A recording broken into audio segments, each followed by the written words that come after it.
Chapter 7. So the king and Haman went to dine with Queen Esther. And on the second day, at the banquet of wine, the king again said to Esther, What is your petition, Queen Esther? It shall be granted you. And what is your request up to half the kingdom?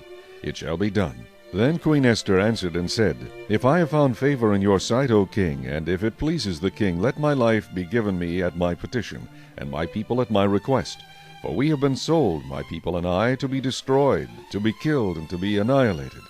Had we been sold as male and female slaves, I would have held my tongue, although the enemy could never compensate for the king's loss. So King Ahasuerus answered and said to Queen Esther, Who is he, and where is he, who would dare presume in his heart to do such a thing? And Esther said, The adversary and enemy is this wicked Haman. So Haman was terrified before the king and queen. Then the king arose in his wrath from the banquet of wine, and went into the palace garden. But Haman stood before Queen Esther, pleading for his life, for he saw that evil was determined against him by the king. When the king returned from the palace garden to the place of the banquet of wine, Haman had fallen across the couch where Esther was. Then the king said, Will he also assault the queen while I am in the house? As the word left the king's mouth, they covered Haman's face.